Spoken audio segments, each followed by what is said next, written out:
Сайн байцгаана уу хүнд үзэгчдээ. Өнөөдөр манай дефакто нэвтрүүлгээр олон улсын худалдааны эдийн засагч, уул уурхайн зөвлөх инженер, техникийн ухааны доктор Дамбын Галсан Дорж орж байна. Дамбын Галсан Дорж олон улсын худалдааны эдийн засагч.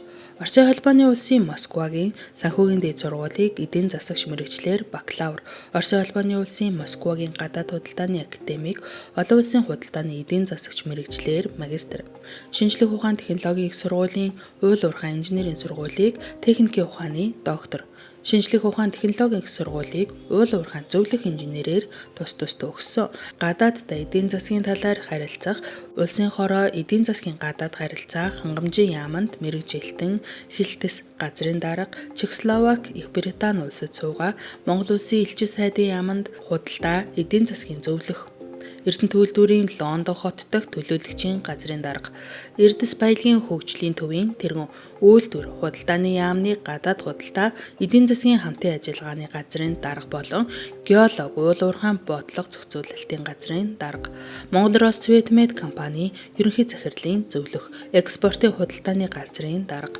экспортлогчдын холбоо төрийн бас байгууллагын тэргүүн, уул уурхайн өрсөлдөх чадвар зах зээл судалгааны хүрээлэн төрийн бас байгууллагын захирлыг тус хийж байсан. За сайн байна уу та? Сайн байна уу. За та болохоор энэ эзэсийн томоохон төслүүдийн хэлэлцээрийг байгуулах, тэднийг хэрэгжүүлэх чиглэлээр олон жил ажилласан. Энэ тухайга товч хэлж өгнө үү? Яг ямар хуу таны хийсэн судалгаа байгаа энийг оруулаад. Би өөрөө Москвад эдийн засгийг олон улсын худалдааны мэргэжлээс эмшээд гадаадтай эдийн засгийн талаар харьцах улсын хороо, эдийн засгийн гадаад харилцаа хангамжийн яам, үйлдвэр худалдааны яамд ажиллаж байсан. Тэгээд энд байхдаа Эрдэнэт Монгол Орос Цэвэтмет гэж Монгол Оросын хамтарсан үйлдвэрийн хэлэлцээрүүдийг хэрэгжүүлэх, энэ хэлэлцээрийг нэмэлт өөрчлөлтийг 2003 онд үйлдвэр худалдааныхаа яамд байхдаа засгийн газрын ажлын хэсгийн гишүүн экспортын группийг ахалж ажиллаж байсан 2003 оныг. Тэгээд үйлдвэр худалдааны яамд байхдаа бид нар бас стратегийн ач холбогдолтой орд газруудын хууль эрх зүйн орчныг судлах, гэрээ хэлэлцээрийн талаар бол судалгаа хийж байсан.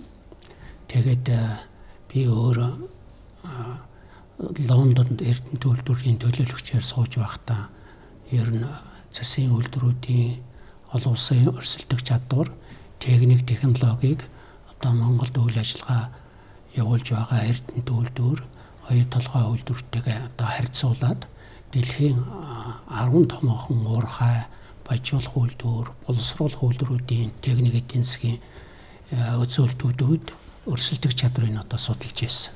За улмаар улсын их хурлын ажлын хэсэгт оюу толгой үйлдвэрийн хэрэгжүүлэх хөрөнгө оруулалтын гэрээний хэрэгжилт, зээлийн хөрөнгийн ашиглалтын талаар ажлын хэсэгт ажиллаж байсан. Оюу толгой зис алтны гэж ярьдаг тий орд газар энэ үнхээр дэлхийн хэмжээний тийм том тэргүүлэх тийм ордод багтдаг юм уу?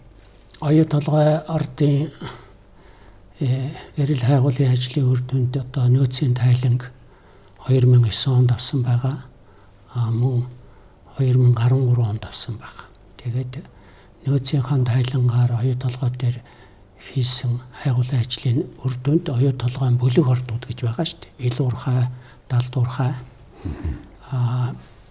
Тэр нь бол оюут, хэрүүга, хөөгөө гэх мэтлэн бүлэг ордууд ороод Монгол улсын уул уурхай яамны дэргэдэх Эрдэс баялагын зөвлөлөөр энэ ордын бүлэг ордын засгийн нөөц нь 3.5 тэрбум тонн хүдрээрээ, засгийн хүдрээрээ.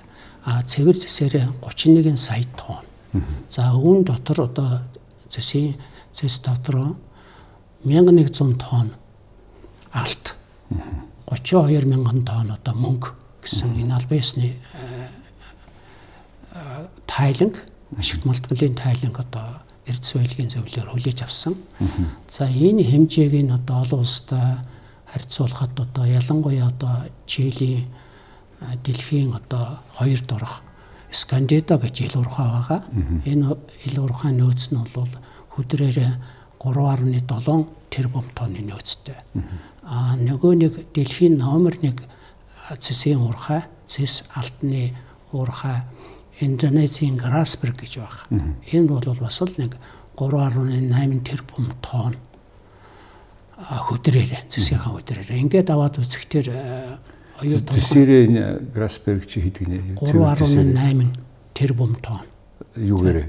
Цэсэрээр бол 30 гаруй сая тонн л доо. Манайхад ойрцсон юм биш үү? Манайхад ойрцсон тий. Манайхаас нэг жоохон илүү. Тий. Манай эднэртэй харьцуулахад төгссөн тийм том уурхай юм биш? Тий, харьцуулах төгссөн их том уурхай. Тэгээд энэ уурхайтай ингээд дэлхийн номер 1 2 уурхайтай харьцуулаад үзэхдээ манай оюу толгой бүлэг ордын цэсийн нөөцийн хэмжээгээр одоо бол үйлдвэрлэж байгаа цэсийн баяжмлынхаа хэмжээгээр одоо дэлхийн тэргүүлэх одоо 3 дорох ийм уурхай бэлэн болчиход байна. За тэгэхээр хоёлаа шүү дээ энэ уул уурхайн том төсвийг хэрэгжүүлэх олон улсын яг одоо Монголын иргэдэд ойлгохоор тийм сайн туршлагын тухай та энэ дэлхийн 7-8 хамгийн том уурхайгаар нь яваад очоод танилцаад энэ олон жил судалгаа хийсэн хүний хувьд хэлэхгүй юу? Монгол улс чинь ашиг мандуулын тухай хууль гээд 1997 оноос хойш үйлчилж байна. 2006 онд нэмэлт өөрчлөлт оруулсан. Зөвхөн уул уурхай эрчимтэй хөгжсөн одоо бидний улсын жишээг аваад байгаа Чили, Индонез, Канада, Австрали гэдэг орнууд бол уул уурхайн тухай хууль гэж байдаг. Тэр нь бол ашигт мандуулын орд газруудыг ашиглах геологи хайгуулын ажил, олборлолтын ажил, боловсруулалтын асуудлууд, мөн уул уурхайн бүтээгдэхүүнийг борлуулах асуудлууд, хууль эрхцэн асуудлууд, байгаль экологийн асуудлууд, энэ бүх асуудлуудыг зохицуулсан хууль байдаг. Монгол улс нэг хууль байдгүй. Бүгдийг ингээд хамруулсан энэ бүх мөчлөгийг хамарсан. Энэ мөчлөгийг хамарсан уул уурхайн тухай хууль гэж нэгдсэн хуультай. Нэгдсэн хуультай. Манайх бол ашигт малбалын тухай хууль гэдэг нь бол тусгай зөвшөөрлийг олгохтой холбогдсон асуудлыг зохицуулсан. Уул уурхайн энэ процессын одоо хайгуулын, олборлолтын, баяжуулалтын, байгаль экологийн, уул уурхайн бүтээгдэхүүн арилжааны асуудлууд, санхүүгийн асуудлуудыг бол их бага зохицуулсан. Тийм учраас манай ашигт малбалын хууль чинь маш их олон нэмэлт өөрчлөлтүүд ороод байна. Бүтэн мөчлөгөө тэр чигээр нь хамраагүй тийм ээ. Тэгээд энэ бидний улсын жишээ болгоод байгаа уул уурхайгаа эрчимтэй хөгжүүлээд эдийн засагтаа их хөв нэмэр оруулж байгаа Чили, Индонезийг ингээд аваад үзэхдээ уул уурхайн хууль дээрээ суурлаад орд газрыг ашиглах гэрээ гэж хийдэг. Тэрийг бол гадаадынхаа хөрөнгө оруулагчтай хийдэг. Манайх одоо Монгол улс бол зах зээлд 1990 оноос хөгжсөн шинэ тулгаар эдийн засгийн тогтворгүй, улс төрийн байдал нь тогтворгүй учраас анхлаад энэ хөгжиж байгаа орнууд доктортой байдлын гэрээ, дараа нь хөрөнгө оруулалтын гэрээ. Манай одоо 2009 онд байгуулсан оюутлогын хөрөнгө оруулалтын гэрээ бол одоо гадаадын хөрөнгө оруулалтыг татах, хөрөнгө оруулагч Монголд ажиллахад татвар хөрөнгө оруулалтын орчныг л тогтворжуулсан ийм гэрээ. Энд бол геологийн асуудлууд, олборлолтын асуудлууд, боловсруулалтын асуудал, байгаль экологийн асуудлууд бол ер нь бараг тусгадаагүй. Зөвхөн тусгацсан. Гэхдээ нөгөө талаас хөгжиж байгаа орнд манайх шиг дөрөв ярьж байна та. Улс төр тогтворгүй. Тэгэл юм бол солигдож идэг учраас юм 20-30 жил ажиллахын тулд нөгөө дүүлчин тогтвортой байдлын баталгааг авахгүй бол тэг яаж явах вэ? Тийм л дээ. Тэгтээ яг хөрөнгө оруулалтын гэрээ гэж байгаа.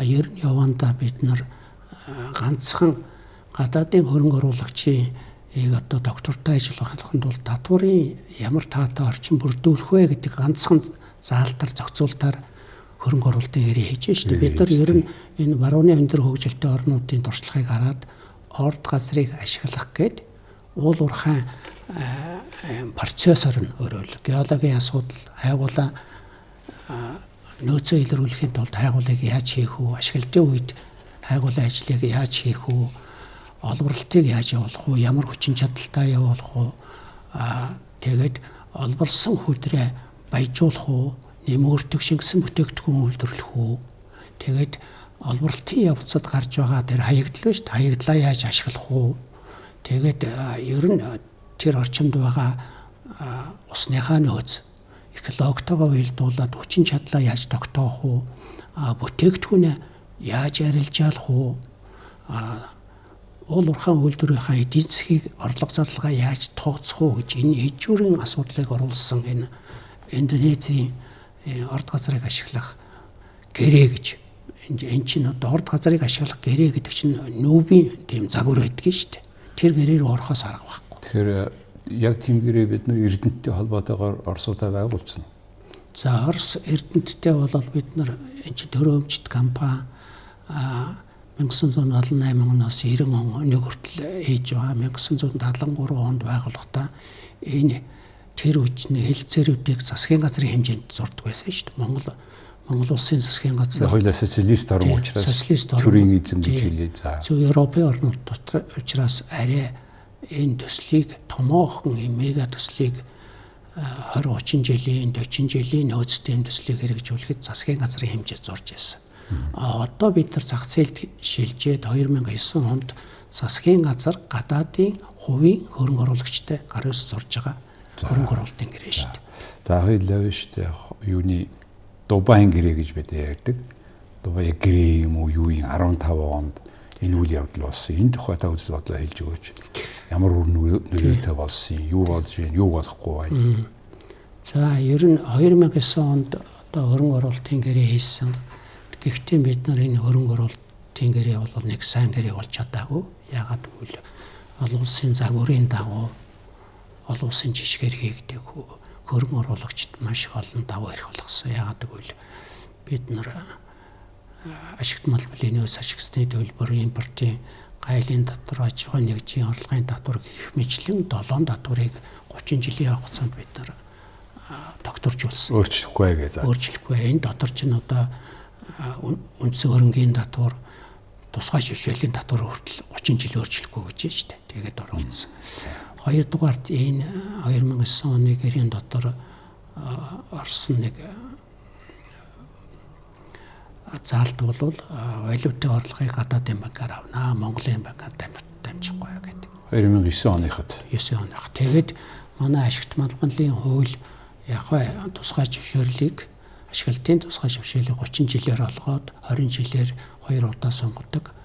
Энэ орд газрыг 30 жилээр одоо ашиглах хөрөнгө оруулалтын гэрээ байгуулсан. Одоо өөр гадаадын Индонез, Чилд бол орд газрыг ашиглах энэ гэрээ хийхдээ 20 жилээр байгуулад 10 жилээр 2 удаа сонгодог. Бага хугацаанд нь цөөхөн хугацаанд нь одоо хөрөнгө оруулагч орд газрыг ашиглаж байгаа засгийн газар хоорондын эрх үүргийг одоо хэрэгжилтийг одоо хянж яхахын тулд богино хугацаанд дурддаг манайх ч урт хугацаар зурчлаа шүү дээ. За Дубайн гэрээ 2015 онд байгуулагдсан. Энэ байгуулагдсан шалтгаан нь болох дээр оюут толгойн ил уурхай 2013 онд ашиглалтанд орсон. Ингээ олборлолтоо явуулсан. Оюут толгойн ил уурхай нөөц бол 5 сая тонн шүү дээ цэвэр зэсээр. Өөрөөр баг Эрдэнэтийн мжиг. Тэгээд одоо энэ Эрдэнэтийн нөхцлөөр ашиглах үйл одоо энэ ил уурхайг бол бараг 10-20 жил ашиглах хэрэгтэй шүү. Тэгээд 2013 оноос 15 он гэж чинь 4 жилийн дараа далд уурхаараа орё. Зүгээр яг далд уурхаараа бүтээн байгуулалтыг хийх шалтгаан нь болох дээр энэ бүлэг ордын нөөцийн 80% далд уурхаатай баг. Тийм далд уурхаатай байгаа. Цэсийн маш өндөр агуулгатай. Ил уурхай бол 0.18% агуулгатай байхад далд уурхай 2-2-оос дээш хувийн агуулгатай. Бараг 2.5 дахин байна шүү дээ. Алт мөнгөний агуулга нь бас өндөр. Гэхдээ 1500 метрийн гүнд байгаа бас. За яг 1000-1500 метрийн гүнд. Тэгээд Дубайн гэрээ байгуул яг далд уурхайн бүтээн байгуулалтыг хийх гэсэн асуудал. Зүгээр яг нэрийн Дубай далд уурхайн бүтээн байгуулалтын төлөвөө гэж байгаа шүү дээ. Яг үнэндээ болвол Энэ бол оюутлогын хөрөнгө оруулалт 2009 оны гэрээний нэмэлт өөрчлөлт маягаар одоо хэрэгжсэн. Зүгээр эдгээр төлгөө гэж байгаа боловч харамсалтай нь Монгол улсад мөрдөж байгаа олон улсын гэрээ хэлцээр зурдаг энэ зарчмыг бол жиртсэн. Яагаад жиртсэн гэхээр засгийн газар энэ хөрөнгө оруулалтын энэ Дубайн гэрээ хийх гэрээнийхэн төслөө их хурл танилцуулаагүй. Дайчин засгийн газартаа танилцаалаагүй. Энэ хэлцээр 2009 оны хөрөнгө оруулалтын гэрээг бол засгийн газраас 3 яамны сайд гар өссөн. Аль бисгаар өссөн. Хөрөнгө оруулагчдаа зурсан шүү дээ. Энэ Дубайн гэрээг бол засгийн газрын хэрэглэх газрын дор байгаа Эрдэнэс Монгол гэж төрөөмжит компани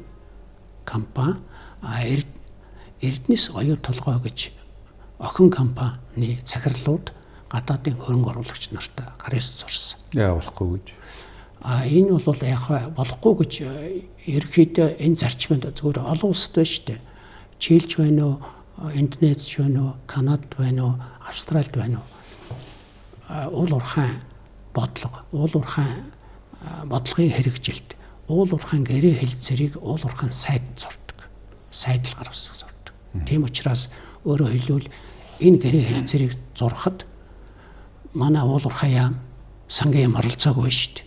Сангийн яам оролцоогүй. Шууд засгийн газар төрөмж компанитай эрх өгөө зурцсан байна гэдэг чинь нэн носондоо Монголын тал өөр өөрөөр хэлбэл улсын их хурлаас шийдвэр гараагүй. Засгийн газрын хуралдааны тогтоол гараагүй. Уул уурхай яам, сангийн яам, хуулзын яамнаас албаасны шийд гараагүй байхад гар ус зурж байгаа. Энэ бол нэг ясандаа бүрэн эрхээ аваагүй. Хуучин Эрдэнэтийн Монгол Орос Цэвдмэтийн засгийн газар хоорондын хэлцээрийг байгуулахад засгийн газрын кабинет хуралдаа бүх сайд нар нь оролцож хуралдаа тогтоол гаргаад гар ус зурх эрх өгдөг байсан. За тэгэхээр тэр хууль ёсны процедураар яваагүй байна гэж байгаа. За тэгээ яг тэр тохирцсон юм дотор нь юу болох вэ? За тохирцсон юм нь бол ийм юм байна. 2013 оноос хойш бас далдуурхайн бүтээн байгуулалтын ажлууд хийгдсэн л дээ. Тэр одоо 13 оны 7 сараас 15 он хүртэл оюутлогч үйл ажиллагаа зогсоостой. Яг урд нь. Тий. За урд нь одоо ил уурхай олголтын тийм том уурхай чинь зогссон. Төсвийн орлогын томоохон хэсэг нь. Тэгэхээр тэр үеийн ерөнхий сайд чинь тэрийг явуулахын төлөө ажиллах ёстой байсан.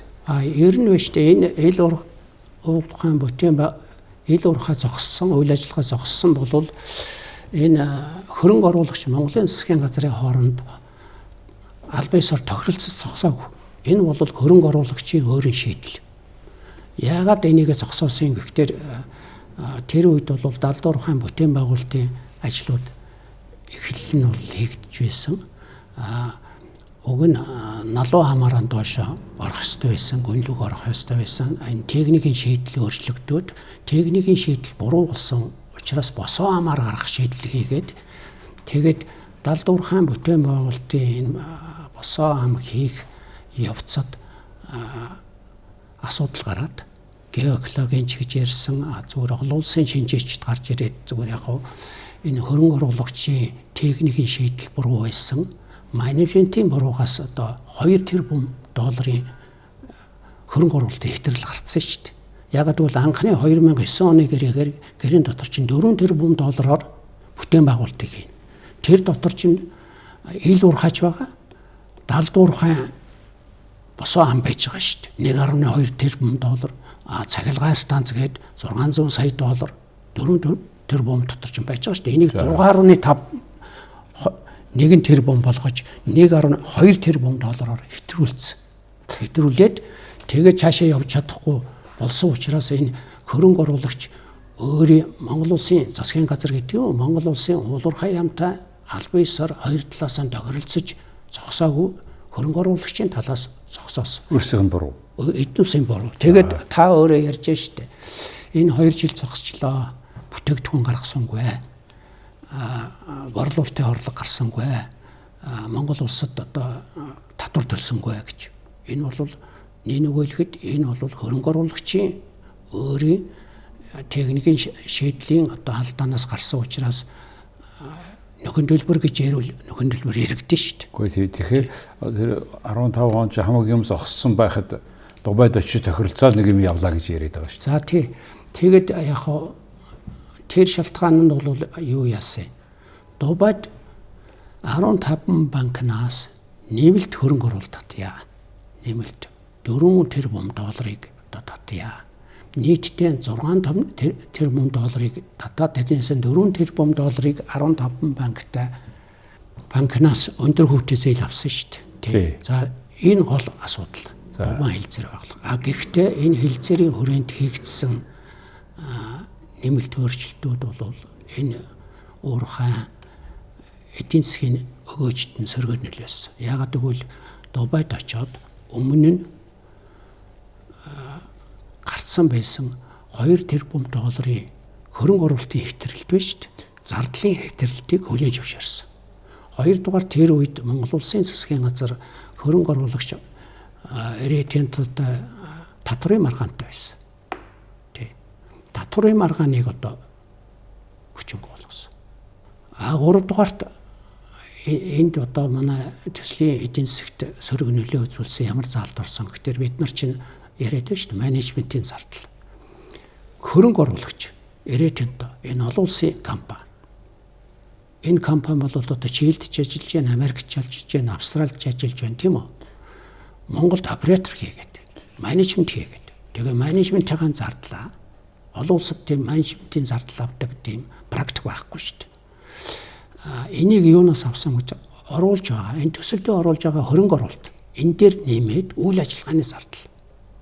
Өөрөө эдийн засагч хүн мэдж байгаа шүү дээ. Хөрөнгө оруулалт чинь импортоор тоног төхөөрөмж болж байна. Барилга байгуулж барьж орно. Энэ чинь 2 давхар зардлаас 6% авна гэж байгаа. Энэ бол бүтээн байгуулалтын хувьд 6, ашиглалтын хувьд 3 гэж байгаа. Тэгэд ийм өндөр зардлыг авсан өөрөө бодоод үзтээ Монгол улсад бол татвар хураамж маягаар ашигт малбарын нөөц ашиглалтын төлбөр төлж байгаа ш 5% тогтворч болсон. Усан нэмэгдсэн нөөц ашиглалтын төлбөр одоо Эрдэнэтийн төлөөдөж байгаа 1 тонн цэсийн үн 13 мянган доллароос дээш явчих тэр 5,000-аас 5,000 доллароос дээш байвал өс нэмэгдсэн нөөц ашигласны төлбөр төлж байгаа. Тэрийг бол хэлцэгт оруулаагүй шүү дээ.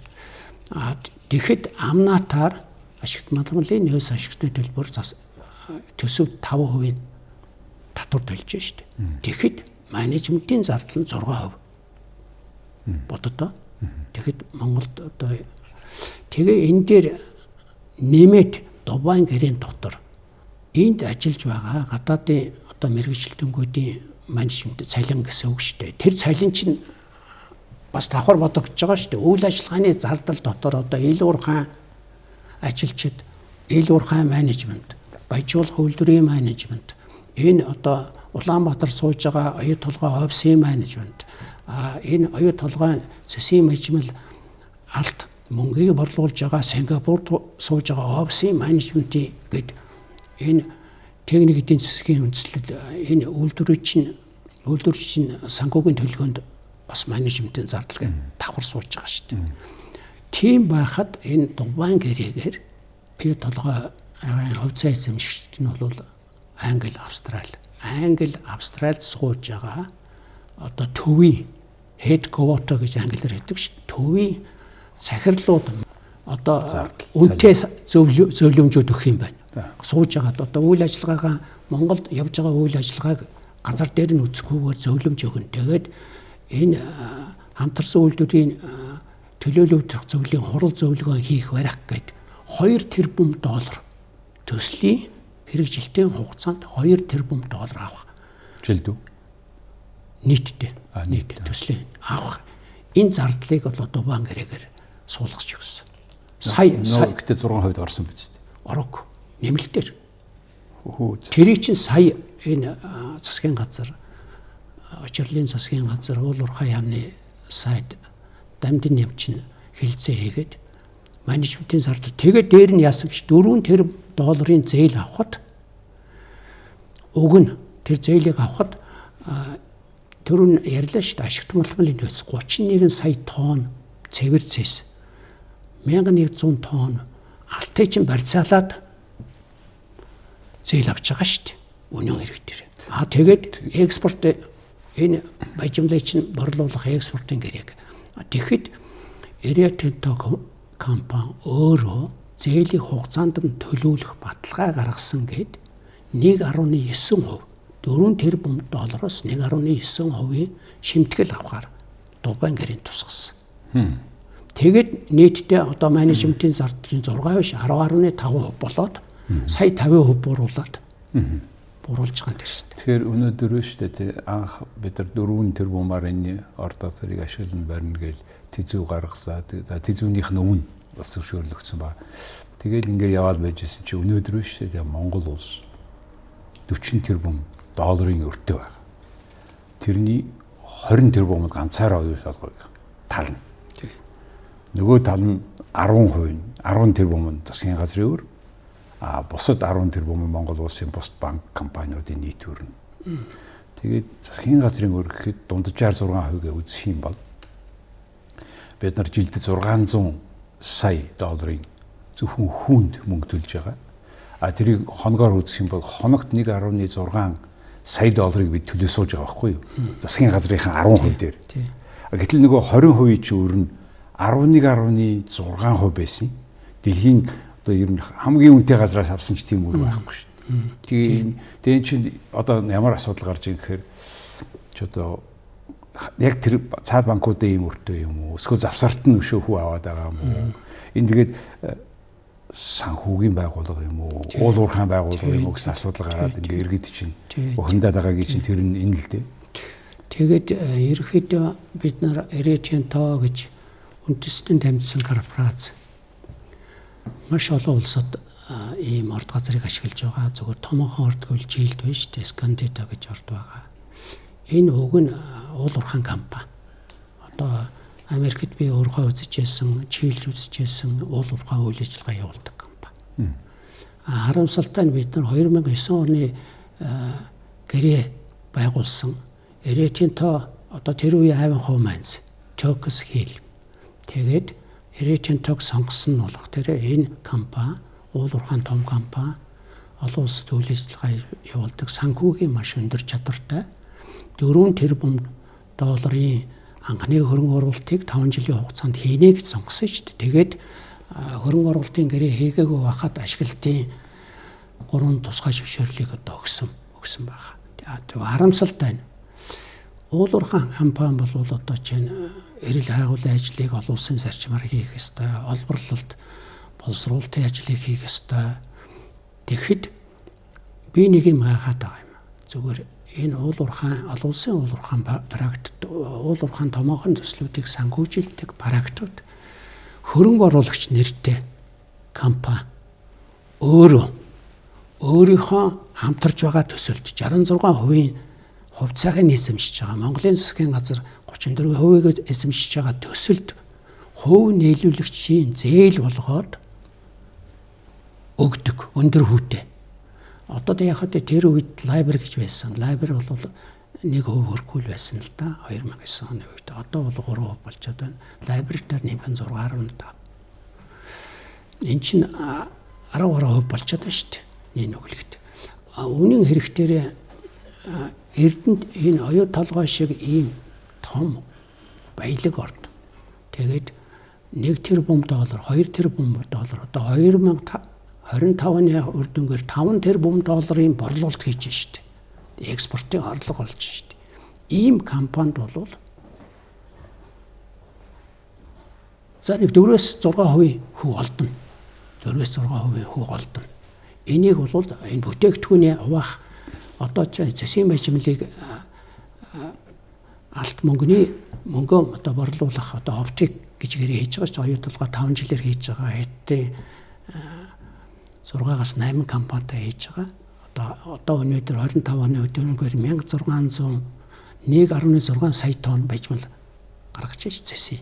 Тий. Энийг хийж байгаа хүн бол их хямдхан зээл авч болно. Ягаад би бол гайхаад байгаа юм. Ягаад ийм өндөр зээл өгөөд одоо чинь уул уурхайн компани санхүүгийн үйл ажиллагаа, банк бус санхүүгийн үйл ажиллагаа Монголд явуулаад байгаа юм. Энэ ийм жишээ бол дэлхий дээр байхгүй. Тий.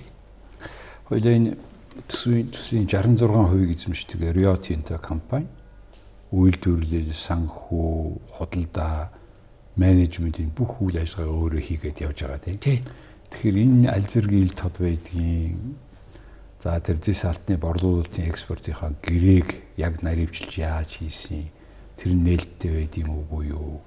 Тэр Монголыг төлөөлж байгаа туузын гишүүн гэдэг нэг хүмүүс байгаа шүү дээ. Тэр нь одоо таны бодлоор аль зэрэг одоо энэ бүхнийг наашаага иргэдтэй мэдэгддэг юм уу? Яадгийн энэ талаар таны бодол. Нэг хэлэхэд одоо манайхан улсын их хурлын ажлын хэсэгт одоо би 2016-17 он тэрвж тавг гишүүний ажлын хэсэгт одоо орж ажиллаж байсан. Тэгээд тэр үед бол би энэ худалдааны асуудал, эдийн засгийн асуудалд хариуцсан группт нь байсан л да. Тэгээд бид нар хоёр талгаагаас засгийн хаан баяжмлыг худалдан авах гэрээгээ өгөөч гэдээ бид нар 2 жил авч чадаагүй юм шүү дээ. Энийг хаалттай. Уг нь цэс худалдан авах гэрээ бол Лондонгийн металлын биржээс гаргасан загвараар хийдэг. Энд бол тэгээд түүнээс хойш өгж байгаа мүү? Одоо манайхан энэ талаар мэдээлэхгүй байгаас авцал албаасаар өгөхгүй байна. Одоо нээлттэй болгоно гэж саяын сонсголоор ч нээлттэй болгоно гэж байгаа ш. Сонсгол хүртэл их хурлын сонсгол хүртэл бол хаалттай байна. Тэ. Тэгээд энэ дээр бол ер нь ойлгомжтой ш. Одоо Эрдэнэ төлөвлөр засгийн баяжмал орлуулж байгаа энэ засгийн баяжмлын худалдаа авах гэрэн дээр бол хайлуулах, завиршүүлэх зардал гэж нэг юм байгаа юм. Хайлуултын үеийн хорогдол гэж нэг юм байгаа юм. Тэгээд төлбөр тооцоогоо яаж хийх вэ гэсэн энэ хаалттай байна. Харамсалтай. Тэгээд тийм учраас одоо Монголын засгийн газар, Монголын уул уурхай яам бол одоо жишээ нь орлогын хяналт хийж чадахгүй шүү дээ. Яг л гэрээний хаалттай. Хоёрдугаарт нь гэрээний дагуу борлуулж байгаа борлуулалтын орлогын гадаадын банкнд авчаад байгаа юм чинь.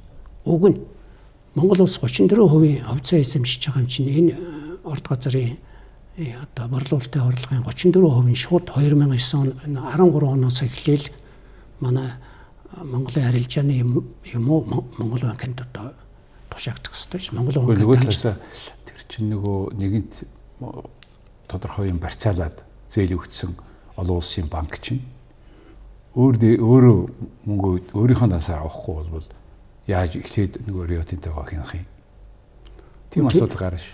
Оо тийм л дээ. Гэхдээ 4 тэрбум долларыг чинь нэг жил төлөхгүй шүү дээ. Тийм ээ. 4 тэрбум долларыг одоо чинь одоо төлж дуусгаагүй. 5 юм 10 жил төлнө шүү дээ. За тэгээд боддоо тэгтээ нэг 500 сая доллар л байна шүү дээ. Тийм. За хараа ийм нэг асуудал байна. Оюун эрдэнэ засгийн газар Монгол улс 34% ногдох манайхаар ингээд инвайс өгөөдөөсөн шүү дээ. 2.3 тэрбум доллар та нар төлнө шүү. Хүүтийн одоо ийм нийт ийм өртөө болно шүү гэдэг. Монголын талын тэрийг тэглэлээ л гэдээсэн. Тэр юу тэрийг тэглэнэ гэдэг чинь тэр өөр алга болж байгаа гэсэн үг биш. Зүгээр өөр дээр авчиж байгаа гэсэн үг үстэй. Ерөнхийдөө алга болж байна л гэсэн үг. Ер нь тэр оюун эрдэнэ засгийн газрын үед хэлэлцээ хийгээд оюу толгой далд уурхай бүтээн байгуулалтыг явуулах уугүй юу гэдэг асуудлыг ярьж байгаа нээлт хийсэн шүү дээ. Тэгээд тэрнээс өмнө Rio Tinto компани бол 2009 оноос хойш 9 оноос 22 он хүртэл Монголын талын 34% ногдох зээл өрд 2.3 тэрбум байна. Энийг тэглэлээ гэд албан ёсны гар үсэг зурсан. Гар үсэг зурсан албан ёсны одоо бичиг өгөөд гар үсэг зурсан. Зүгээр яг 2023 оноос өнөө хүртэл одоо 26 он хүртэл энэ хүү явж гэнэ үгүй юу? Би зүгээр тэгж ойлгосон. Ер нь тэгээд 22 онд бол дийлэнх хувьцаа эзэмшиж байгаа Rio Tinto үйлдвэрлэлд хариуцж байгаа, санхүүгэн хариуцж байгаа, худалдаагаа одоо 100% та нар хариуц. Монголын талд одоо дахиад 22 оноос хойш ямар ч өөр үүсэхгүй гэдэг үүргийг хүлээсэн. Албан бичгээр албан бичиг өгсөн шүү дээ. Харамсалтай нь одоо манай засгийн газрынхан сангийн яам, уул уурхай яамны яриад байгаа юм нь болох дээр одоо зээлийн хүүгээр 17 тэрбум гэж яриад байна шүү дээ. Тэ. 17. Хөрөнгө оруулалт нь 16 тэрбум гэж. Тэ. гэж яриад байгаа. Зүгээр нэг үгэлэхэд Эрэтэнтэй компани олон улсад бол ордын үйл ажиллагааг үйлдвэрлэл талаасаа, санхүү талаасаа, маркетинг талаасаа үйл ажиллагааг сайн явуулдаг гэж би ойлгож байгаа. Олон улсын хөрөнгөний мэргэжлэр бүртгэлтэй энэ хариуцлагатай компани. Харамсалтай нь Монголд бол тийм хариуцлагатай үйл ажиллагаа гарахгүй. Одоо манай уул уурхай яам. Энд нэг асуудал байна. Манай уул уурхай өндөр хөгжсөн одоо Чили, Индонез, Австрали, Канада зэрэг орнуудад уул уурхайг одоо нэг цонхны бодлогоор яаж бодлогыг. Би түрүүн хэлсэн шүү дээ. Уул уурхайн сайдл хариуцна. Уул уурхай яам л хариуцна. Харамсалтай нь Монгол улсад бол энэ стратегийн ачлал хөдөлთა орд газрын менежмент хийхэд маш олон төрлийн байгууллагад оролцож байна. Тухайлбал засгийн газрын хэрэглэх газар. Засгийн газрын хэрэглэх газрын дороогаа Эрдэнэс Монгол, Эрдэнэс оюу толгой. Өөрөөр түрүүн асуусан. Энэ одоо Монголын эрх ашигыг хариуцж байгаа энэ төрөмжит компаниуд хариуцлагатай ажиллаж байна уу? Тэнд сууж байгаа төлөөллийн хөтлөх зөвлөлийн гишүүд, оюу толгойд сууж байгаа Монголын төлөөллийн хөтлөх зөвлөлийн гишүүд яг юу хийж байгаа? Яг юу хийж байна? Хатуухан хэлэхэд бол энэ одоо 2012-оос 15 оны засгийн газар, Алтан уягийн засгийн газар Сэдванчиг гэж Эрдэнэс оюу толгойн гүйцэтгэх захирлын үед бол яг Монголын талын эрх ашигыг хамгаалж агаад хөрөнгө оруулалтын хэвтрэл гэж яриад Дубай гэрээ хийх шаардлагагүй уг нь хилцээр дотор 2009 оны гэрийн дотор чинь анхныхан хөрөнгө оруулалт 4 тэрбум доллараар нөхцсөн тохиолдолд үйл ажиллагааны зардал энэ хөрөнгө оруулалтаа энэ тухай чинь Сэдванчиг захиалж хэлээд орлогоос Сэдванчиг тэр үеийн Эрдэнэс Монгол, Эрдэнэс оюу толгойгоос бусд манай төрийн албан хаагчид болвол энэ Эрэтэнтэйгийн Улаанбаатарын суугаа төлөөлөгч шиг ажилласан, дуугаа ажилласан, агент шиг ажилласан. Харамсалтай нь би бас төрийн хүн учраас энэ чиглэлээр олон жил ажиллаж байсан бас хүний хувьд тэгж хэлэхээс аргагүй. Учрлын засгийн газар сая одоо болсон юмыг та яг багцаа яг юу хийсэн бэ гэдгийг хэлээд өгөөч. Энэ засгийн газар ер нь биш дээ. Оюу толгойн гэрээг бол ижүүрнээр нь авч шинжлэх, сайжруулах хэрэгтэй. Ягаад гэвэл би түрүүн ярьсан алдаатай асуудлууд, энэ амнаатын асуудлууд, тэгээд татварт төлөхгүй байгаа асуудлууд, тэр усны төлбөрийн асуудлууд, одоо бусад орны хууль чинь татварыг зөвхөн тухайн баялаг байгаа орны хуулиар шийдэж байгаа. Ягаад хөрөнгө оруулалтын хуулинд оруулаад олон улсын арбитрлоо яваад байдгийг. За энэ засгийн газар одоо оюун эрдэнэ засгийн газар нэлээд нааштай ажилласан, Алтан уягийн засгийн газар ажилласан. Тэгээд тэр засгийн газруудын ярьж хөөрж ирсэн энэ асуудлыг одоо өргөжлүүлээд учрлын засгийн газар ажиллалаа шүү дээ. Уул уурхай яамны сайд, сангийн сайд нь ажиллаад энэ өөрөөр хэлбэл төслийн өгөөжийг бууруулад байгаа. Төслөөс Монголын талын одоо ашиг хүртэхгүй хойшлуулад байгаа. Тэр 20 он гэж хэлснээр 39 он болгоцсныг найшлуулахын тулд хамгийн их өр болоод байгаа өндөр хүүтэй зээлийн хөв бууруулах. Тэр хэдэн хөв байсан, хэдэн хөв бууруулж дундаж олон зээл байгаа учраас тэр чинь янз бүрийн хүүтэй байх. Тий, олон зээлийн 10%-ийг 6.5 болгосон. За. Тий, 6.5 бол яах вэ? Одоо тэгээд дахиад бас буулгах хэрэгтэй. Дахиад хэлцээ хэрэгтэй. Менежментийн зардлыг одоо бараг 12 болцсныг юу боллоо шүү дээ. 6% болголоо шүү дээ. Менежментийн зардлыг буулгах хэрэгтэй. Ер нь Эрэтэнтэй компани болвол үйлдвэрлэл, санхүү, маркетингийн менежментийг маш муу хийж байгаа.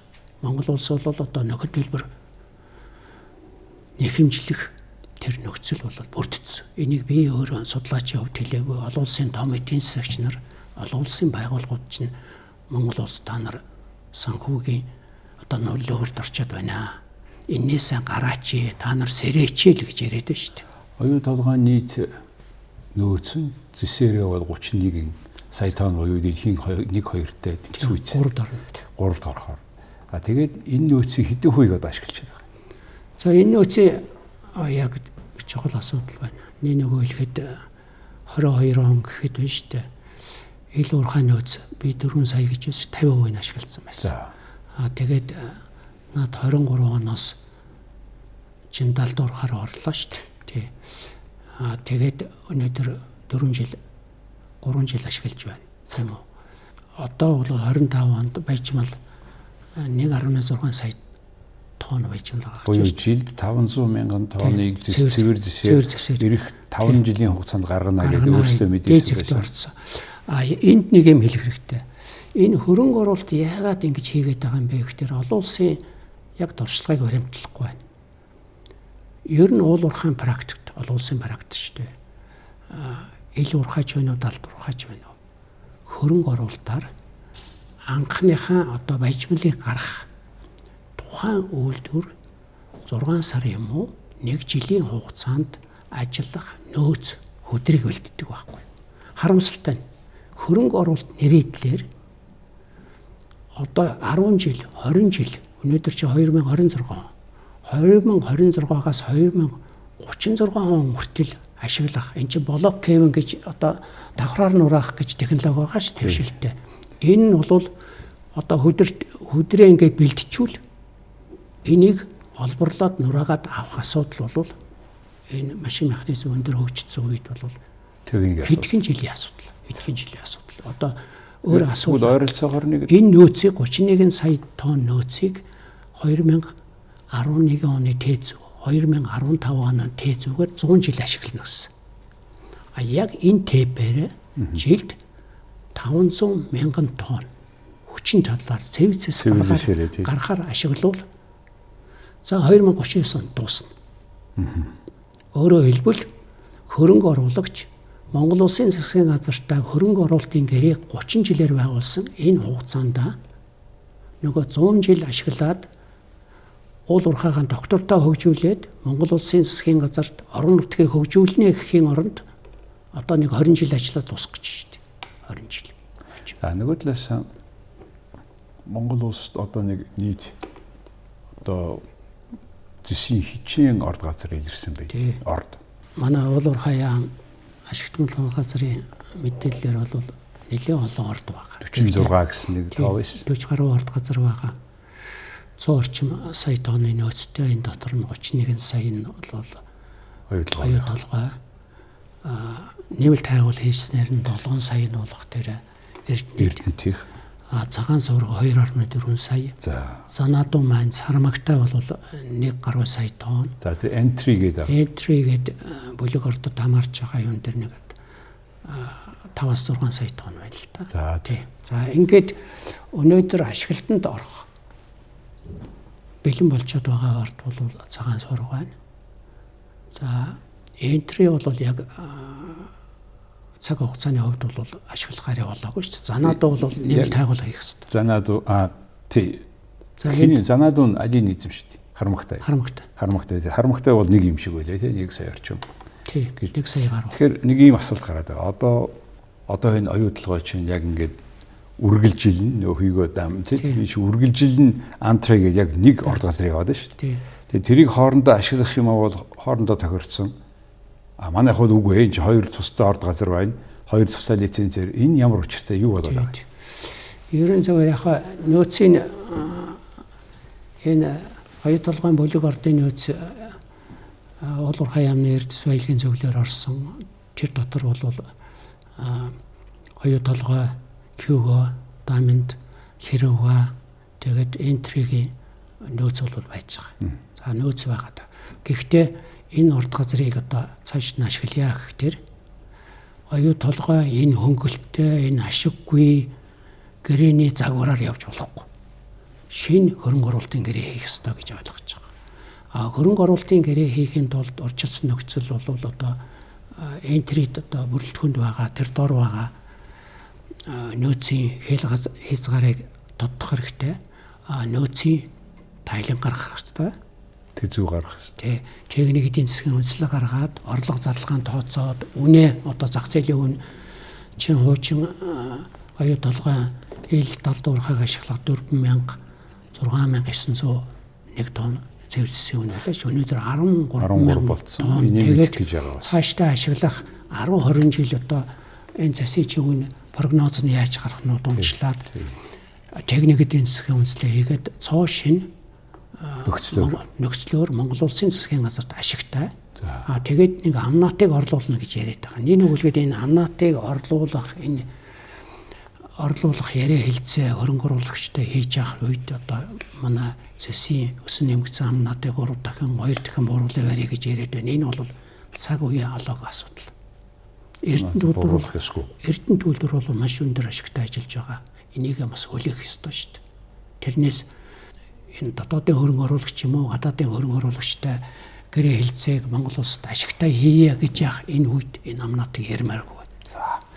За та хоёр энэ асуудал ер нь ярих юм бол энэ хэдэн цагч ярих асуудал. Тэгээд ч та энэ олон уурхайг судалсан ийм ном гаргасан байна. Оюу толгой эрдэнэ төлбөрүүдийн олон улсын өрсөлдөх чадварын харьцуулсан судалгаа гэдэг 2022 он хүртэлх мэдээллүүд энд байна. Тэгээ одоо энийг сүүлийн түүнээс хойш нэмээд ингэмэр байгаа байхгүй. Иргэдэд яг юм бодиттой мэдээлэл өгөөд тэрүүгээрээ бид нар мэдээлэлтэй мэдлэгтэйгээр хилэлцээд явахгүй бол нэг хэсэг нь л одоо энэ оюутлогын ер нь улаан дайснууд байна болохгүй энийг устгах хэрэг зогсоох хэрэгтэй гэдэг. Тэгээ ингээ үр дүнд нь эдийн засгт ноцтой хохирол учруулах алхам хийгдчих гэдэг яг нийгэмд. Нэг талаасаа оюутлогын шиг том төсөл бол манай эдийн засгийн баг 5-10% шүү дээ ганцаар. Тэгэхээр энийг нэг талаасаа нөгөө юу лээ нөгөө Жом Ална гээд гэрээ шалаачлаа гэдэг шиг байдалд ормооргүй байна. Нөгөө талаас энэ байдлыг сайн мэдээд яаж харьцуулах вэ, юугээ хийх вэ гэдгээ мэдээлэлтэй, мэдлэгтэй ярихад өнөөдрийн та хоёрын энэ ярилцлага хэрэг болно гэж бодож байна. Тэгээд та энэ ашиг үргэлжлүүлээд хийгээрэй. Тэгээд яг энэ мэдээлэлтэй, мэдлэгтэй ийм л шин мэдээлэл өгөгдөл авч иж бид нар ажил амжилттай явах хаа гэж бодож байна. Тэгээд тэрэнд бол та их тодорхой хувь нэмэр оруулж байгаа талархаж байна. Тэгээ манай ярилцлагад орсонд баярлалаа. За өрсөнд баярлалаа танд. За хүн төзөгчтэй де факто ярилцлагаар бид нар нийгмийн гол асуудлуудыг судалдаг, мэдээлдэг, мэддэг хүмүүстэй ярихыг оролддог. Тэгээд өнөөдөр яг тийм зочин байлаа. Олон улсын худалдааны эдийн засагч, уул уурхайн зөвлөх инженер, за техникийн ухааны доктор, за гавьяат, дамбын алсан дорж оролцлоо. Дэлгэрэнгүй энийг бүхнийг манай вебсайт дээр орж jargal.defacto.com дорж үзээрэй.